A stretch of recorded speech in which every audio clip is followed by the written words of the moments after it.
Selamat datang lagi saudara-saudari di pembahasan kita yang di bagian kedua. Di bagian 2 ini kita akan ngebahas bahasa Jawa yang dipakai di dalam doa dan misa. Yang kita akan pakai buku Kidung Adi ini sebagai basis atau dasar dari pembahasan kita yang kali ini. Nah, sebelumnya karena doa dan misa itu suatu bentuk upacara ya, jadi formatnya, kata-katanya dan segala rupa apa yang dituturkan di sana dia bakalan udah terstruktur sedemikian rupa. Nah, karena terstruktur sedemikian rupa, apalagi yang kemarin kita juga ngebahas apapun yang bentuknya upacara itu tergantung siapa yang sedang berkuasa di situ. Lagi-lagi saya akan mengatakan bahwa basis atau dasar bahasa Jawa yang dipakai di doa dan misa ini bakalan Mataram, Jogja, Solonan. Jadi nggak ada tuh dialek-dialekan Wonosobonan atau Temanggungan, Banyumasan, kemungkinan belum ada sih. Jadi di bagian kedua ini kita akan mengamati ngoko dan kromo yang seperti yang ada di dalam Kidung Adi ini. Dan sebagai bahasan saya akan mengambil beberapa bagian, gak semuanya ya. Jadi ada sambutan uskup, kata pengantar panitia dan keterangan-keterangan, doa-doa, dialog pastor dengan umat penerima baptisan, dialog pastor dengan umat saat akhir misa, sama satu lirik lagu. Semoga kutipan-kutipan tersebut bisa memberi gambaran gimana setiap entitas diposisikan dan dibahasakan. Terus catatan lainnya, saya menggunakan Bau Sastra Jawa Purwodarminto 1939 buat mengidentifikasi setiap kata dasar. Jadi bukan kata turunan.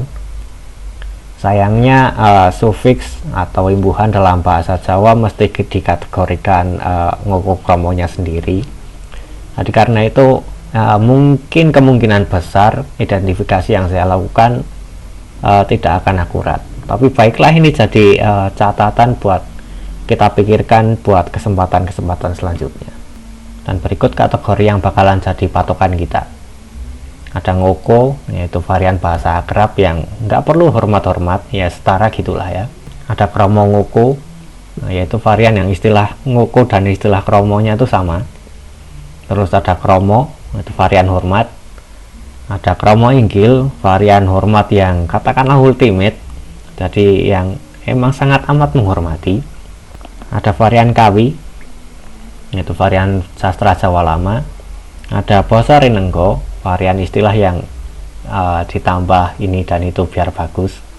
Jadi sebenarnya dia nggak ada ngoko kromonya, dia bikin-bikinan lah kira-kira gitu. Lalu ada nggon-nggonan, lebih mudahnya kita mungkin bisa sebut itu sebagai dialek.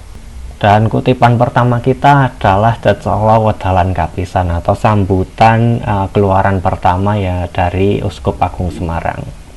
Nah, jadi Uskup Agung Semarang adalah kepala gereja yang kalau dalam administrasi Indonesia itu meliputi Jawa Tengah, Jogja, dan Jawa Timur.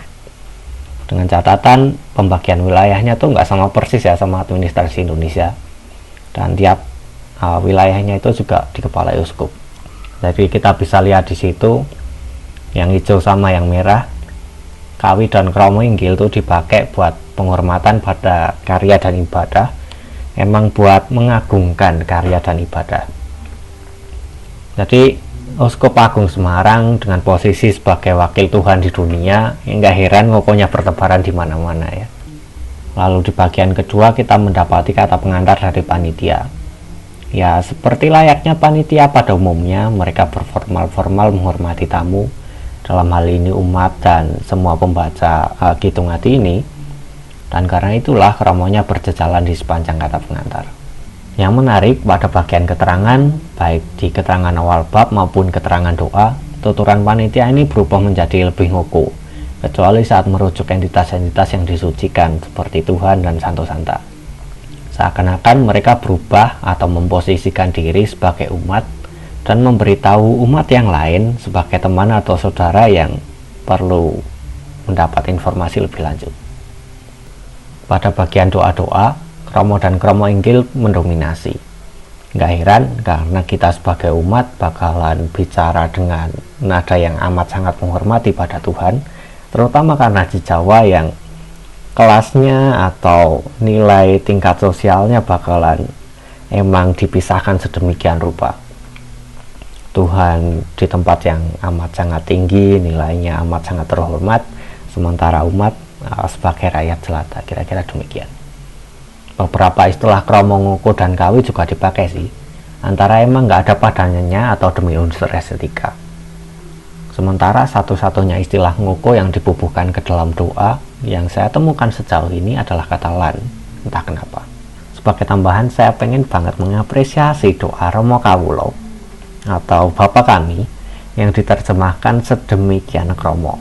Ini antara penerjemah yang amat sangat jeli atau Yesus yang diksinya emang cocok buat diterjemahkan demikian kromo. Lalu di dialog-dialog antara imam dan umat, kita bisa melihat bahwa imam bicara ngoko pada umat dan kromo saat merujuk pada entitas suci. Katakanlah imam ini posisinya lebih terhormat dari umat, tapi lebih rendah daripada entitas suci. Dengan pengecualian, imam tuh menyebut ibu yang merupakan istilah kromo dalam bahasa Jawa saat pembaptisan anak dan bukannya simbok. Satu lagi, imam bicara ngoko saat mengutip Yesus ketika perjamuan Ekaristi. Di lain pihak, umat bakalan lebih dominan menggunakan kromo. Pada saat perjamuan Ekaristi, Yesus bicara ngoko, kecuali pada istilah saliro, yaitu tubuh, dan rah, yaitu darah. Kedua istilah ini dikromokan karena tubuh dan darah Yesus adalah suatu bagian inti dari iman Kristen. Katakanlah Yesus sendiri menguduskannya, lalu oleh gereja diwujudkan dengan terjemahan kromo. Contoh yang ini diambil dari lagu misa anak-anak. Dapat dibayangkan anak-anak mengajak teman-temannya yang merupakan anak-anak juga. Dengan kata lain, ya dari umat ke umat. Ngokolah mereka dengan pengecualian yang sama juga, kromo saat merujuk entitas suci. Lirik lagu sebagian besar merupakan doa juga. Karakter ngoko kromonya sama dengan doa yang udah kita bahas sebelumnya. Gimana? Mantap kan? Baiklah saudara-saudari terkasih, pembahasan bahasa Jawa di Gereja Katolik di Wonosobo I sudah selesai. Marilah kita mewartakan cinta kasih supaya seluruh dunia merasakan kedamaian ilahi. Terima kasih dan berkah dalam.